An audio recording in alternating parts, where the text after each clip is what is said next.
بسم اللہ الرحمن الرحیم۔ السلام علیکم محترم ناظرین۔ اللہ تعالیٰ نے عورت کے سینے میں دو دل کیوں رکھے؟ ناظرین کرام، قرآن مجید فرقان حمید میں سورۃ احزاب میں اللہ رب العزت کا ارشاد ہے، جس کا ترجمہ یہ ہے کہ اللہ تعالیٰ نے کسی بھی شخص کے سینے میں دو دل نہیں بنائے۔ خواتین و حضرات، اگر اس آیت کریمہ پر غور کریں تو اس میں لفظ الرجل کا استعمال کیا گیا ہے، جس کا مطلب ہے آدمی، یعنی حکم صرف مردوں کے لیے خاص کر دیا گیا ہے، جبکہ خواتین اس حکم سے مستثنیٰ ہیں، خارج ہیں۔ یعنی اگر اللہ تعالیٰ نے فرمایا کہ اللہ تعالیٰ نے کسی انسان کے سینے میں دو دل نہیں بنائے تو اس میں عورتیں بھی شامل ہوں گی، لیکن جہاں حقیقتاً اللہ عز و جل مرد کو خاص طور پر انڈیکیٹ کر رہا ہے، مخاطب فرما رہے ہیں، جس سے یہ ظاہر ہوتا ہے کہ آیت کے اس خاص حصے میں خواتین کے بارے میں بات نہیں کی جا رہی۔ لیکن سوال یہ پیدا ہوتا ہے کہ خواتین کو اس حکم سے کیوں خارج کیا گیا ہے؟ تو دوستو، اس کا جواب جاننے کے لیے ایک واقعے پر نظر ڈالتے ہیں جو امریکہ میں وقوع پذیر ہوا۔ ناظرین محترم، ایک سیمینار جس میں بہت زیادہ علماء شریک تھے، جبکہ ایک پروفیسر قرآن کریم کی فصاحت و بلاغت کے بارے میں بات کر رہے تھے، اور ساتھ ہی اس کے کمال درجے کی باریکی کے بارے میں کہ ایک لفظ کو تبدیل کر دینے سے معنی کچھ کے کچھ ہو جاتے ہیں، اس پر وہ ڈیٹیل ڈسکشن کر رہے تھے، اور اس کی مثالیں ایگزامپل بھی دے رہے تھے کہ اچانک ایک سیکولر ذہن کا اسٹوڈنٹ اٹھ کر کھڑا ہو کر کہتا ہے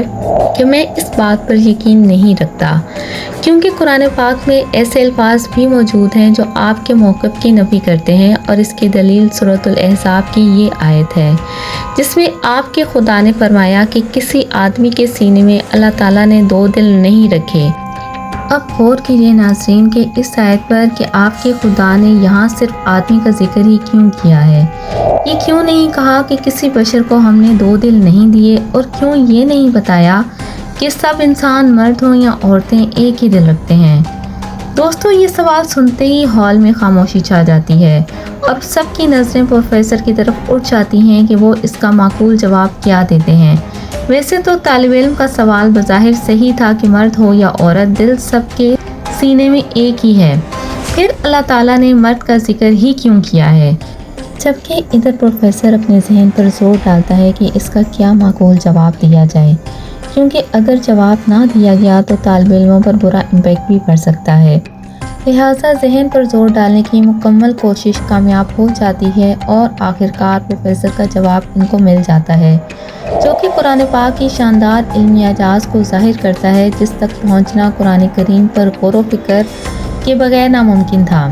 لہٰذا پروفیسر طالب علم سے کہتا ہے کہ ہاں، آدمی ہے جس کے سینے میں دو دل ہونا ناممکن ہے، لیکن عورت کے سینے میں دو دل ہو سکتے ہیں،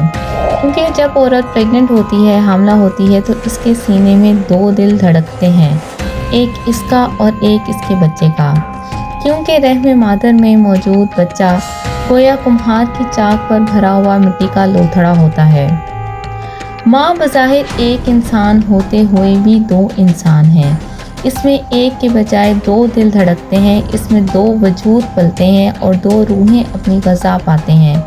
ناظرین کرام، قرآن کریم اور اس کی ہر آیت، ہر لفظ میریکل معجزہ ہے۔ اللہ رب العزت نے ہر آیت کے ایک ایک لفظ کو حکمت ربانی کے ساتھ کنیکٹ کر دیا ہے، اور اگر ایک لفظ کو دوسرے لفظ کے ساتھ بدل دیا جائے تو معنی بھی غلط ہو جاتے ہیں، لہٰذا قرآن مجید فرقان حمید کو پوری توجہ کے ساتھ اور سوچ بوجھ اور غور و فکر کے ساتھ پڑھنا بہت ضروری ہے۔ اور آخر میں دعا ہے کہ اللہ رب العزت ہمیں قرآن پاک پر زیادہ سے زیادہ غور و خوض کرنے کی، فکر کرنے کی اور اس پر ریسرچ کرنے کی توفیق عطا فرمائیں۔